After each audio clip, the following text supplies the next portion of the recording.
Assalamualaikum warahmatullahi wabarakatuh.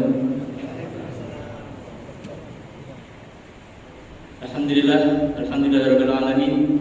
Wa bihi nasta'inu ala umuri dunya waddin. Wassalatu wassalamu ala asrofil anbiya'i wal mursalin wa ala alihi wa sahbihi ajma'in amma ba'd. Pertama-tama marilah kita panjatkan puji serta syukur kita kepada Allah Subhanahu wa taala yang telah memberikan kita nikmat sehat walafiat sehingga kita dapat berkumpul di masjid yang insyaallah barokah ini. Yang kedua, salawat serta salam marilah kita panjatkan kepada junjungan kita Nabi besar Muhammad sallallahu alaihi wasallam.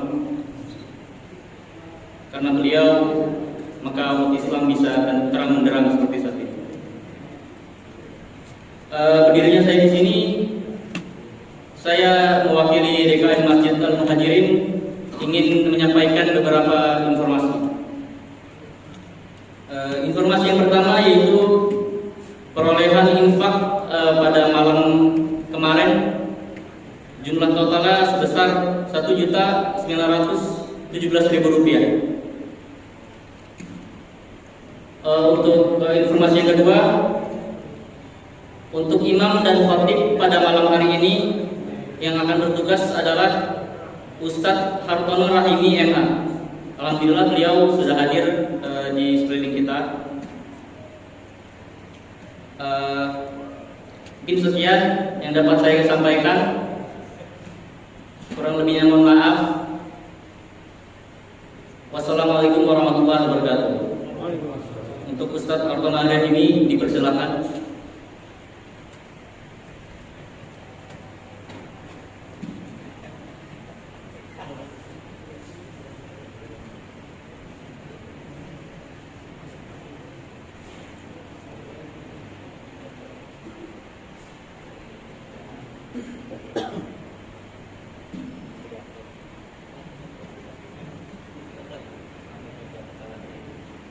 Bismillahirrahmanirrahim.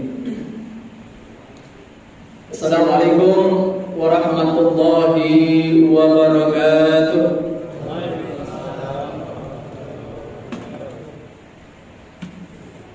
Alhamdulillahirabbil alamin. Wassalatu wassalamu ala asyrafil anbiya'i wal mursalin wa ala alihi wa ashabihi wa man tabi'ahum bi ihsanin ila yaumiddin. Asyhadu an la ilaha illallah wa asyhadu anna Muhammadar Rasulullah. Ma'asyiral muslimin rahimakumullah. Puja dan puji kembali kita aturkan kepada Allah Subhanahu wa taala, Zat yang telah menciptakan kita, yang menjaga kita dan yang kelak akan mematikan kita. Semoga kita istiqomah bersyukur, berzikir dan beribadah dengan baik kepadanya. Salawat dan salam kita kirimkan kepada Nabi besar Muhammad sallallahu alaihi wasallam.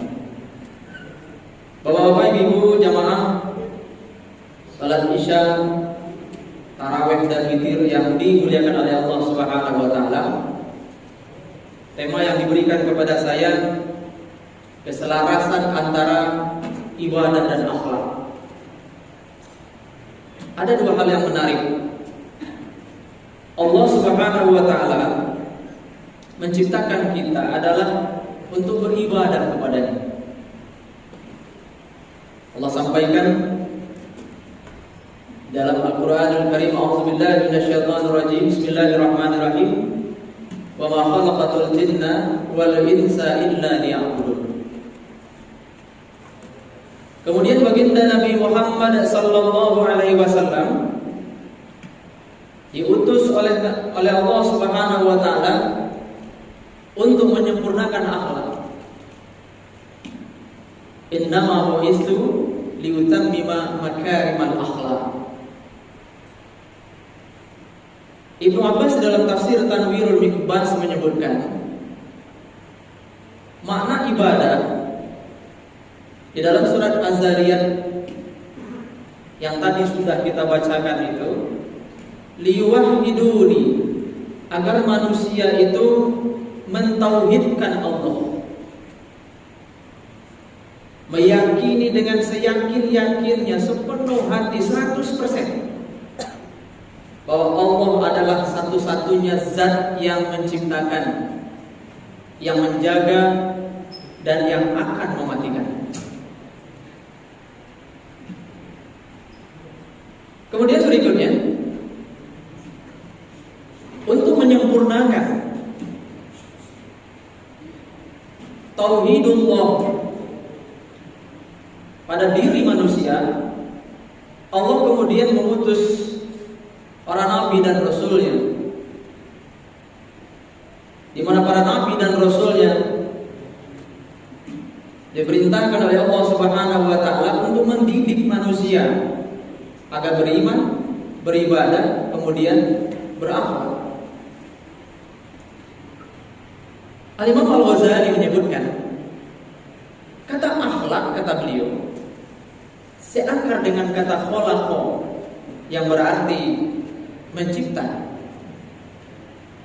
Ketika Allah Subhanahu wa taala ingin menciptakan makhluk, cukup baginya dengan mengatakan kun fayakun, jadilah maka jadi. Jadi prosesnya itu cepat dan tanpa pertimbangan yang lain. Demikian pula sejatinya akhlak, sesuatu yang keluar dari diri seseorang secara spontan dan tanpa banyak pertimbangan. Dan Allah Subhanahu wa taala ingin kita manusia ini, bapak-bapak, ibu-ibu, spontannya aja baik, apalagi tidak spontannya. Maka untuk mengetahui seseorang itu sudah berakhlak mulia atau belum, lihatlah ketika dia kaget. Kalau ketika dia kaget, dia mengucapkan kata-kata mulia, astagfirullah, la haula wala quwata illa billah, inna lillahi wa inna ilaihi raji'un, maka insya Allah dia sudah menjadi manusia yang diharapkan oleh Allah dan Rasulullah. Karena prinsipnya, idealnya kita sebagai orang yang beriman itu dikit-dikit Allah, ya Pak. DDA, dikit-dikit Allah. Apapun yang terjadi dengan diri kita, kalau bisa selalu kita menghubungkan diri ini dengan Allah Subhanahu wa taala. Karena itulah di dalam hadis sahih Nabi sallallahu alaihi wasallam menyampaikan, innamas sabru 'inda sadamatil ula. Sesungguhnya sabar itu ketika pertama kali musibah atau sesuatu itu menimpa kita. Jadi ketika kita mengalami sesuatu musibah, lalu kemudian kita mampu bersabar, baru kita dikatakan sebagai orang yang benar-benar bersabar. Tapi kalau seandainya kita baru bersabar setelah 1 hari, setelah 2 hari, dan setelah 3 hari, maka hampir semua orang juga akan menjadi bisa bersabar. Maka ma'iyatullah, kebersamaan dengan Allah itu adalah manakala kita mampu, ya, mengendalikan hati, lisan, dan anggota badan kita di saat pertama kali kita mengalami musibah. Kalbu kita meyakini takdir yang kurang baik itu adalah ketentuan dari Allah. Lisan kita mengucapkan inna lillahi wa inna ilaihi raji'un.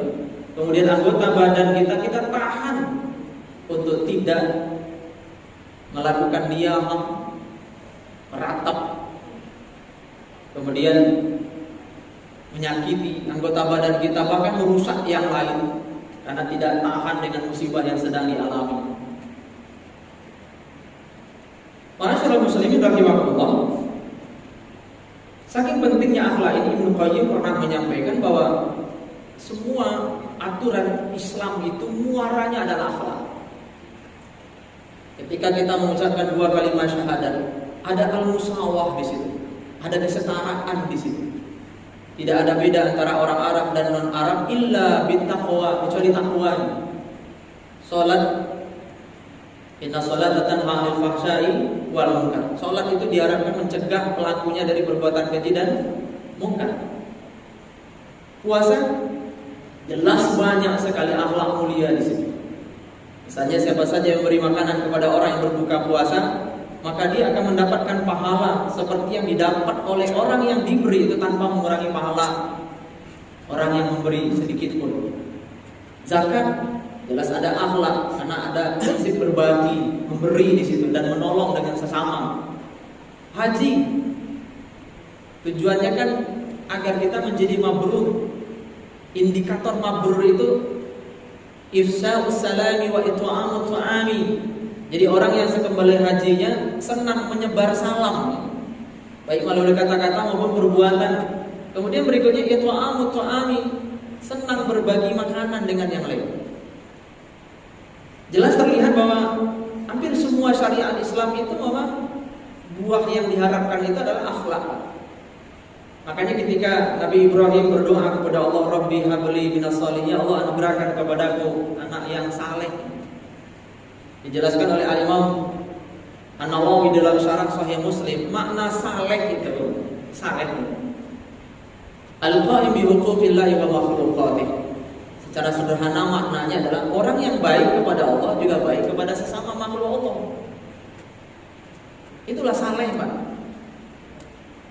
Salah berarti orang yang jahat kepada Allah juga jahat kepada sesama. Maka kalau ada orang ibadahnya tekun, ya, tahajudnya rajin, baca Qur'annya banyak, tapi suka nyakitin orang, gak peduli kepada sesama, dia kepengen sendiri aja, berarti indikator utama kesalehan belum ada pada diri orang itu. Jadi baik kepada Allah juga baik kepada sesama makhluk Allah. Kemudian Al-Imam Al-Khawarizmi juga menyampaikan sebuah hal yang sangat menarik, Bapak-bapak, Ibu-ibu. Kata beliau, akhlak itu adalah penentu nilai seseorang. Jadi seseorang itu akan bernilai di hadapan manusia, ya, manakala dia berakhlak mulia. Dan seseorang itu akan bernilai di hadapan Allah Subhanahu wa taala manakala dia bertauhid dulu. Kalau di hadapan manusia kadang orang nggak melihat dia itu bertauhid atau tidak. Yang penting dia baik aja. Tapi kan kita ingin menyelaraskan antara ibadah dan akhlak. Tadi saya menyampaikan di awal bahwa Allah menciptakan kita untuk beribadah, kemudian Nabi diutus untuk menyempurnakan akhlak. Kata Imam Al-Khawarizmi, kalau orang itu baik, maka nilainya 1. Kalau dia gagah atau cantik, maka nilainya jadi 10. Kalau dia kaya, nilainya jadi 100. Kalau dia juga terkenal, maka nilainya jadi 1000. Tapi kalau ada orang gagah dan cantik, kemudian dia juga kaya, terkenal lagi, tapi akhlaknya nggak baik, maka orang itu sebenarnya sudah kehilangan nilai dirinya. Dia tidak lagi bernilai sebenarnya di hadapan sesama. Makanya yang harus kita selalu ingat dalam hidup sehari-hari itu, bapak-bapak, ibu-ibu, akhlak, akhlak, akhlak, akhlak, akhlak, akhlak. Bapak-bapak pasti pernah merasakan ketika kita berhadapan dengan pilihan yang sulit. Ada anak cerdas, lalu dapat nilai yang bagus lagi sekolah, tapi akhlaknya nggak baik. Pasti pada akhirnya kita akan sangat bersedih dan kita akan lebih memilih, lebih baik kita punya anak yang baik, walaupun intelektual atau IQ-nya biasa-biasa saja. Karena pada akhirnya kita ini akan sangat mencintai dan sangat memuliakan ya orang-orang yang berakhlak mulia. Karena itulah Nabi SAW dalam hadis Bukhari juga pernah menyampaikan, inna khiyarakum ahasinukum akhlaqan.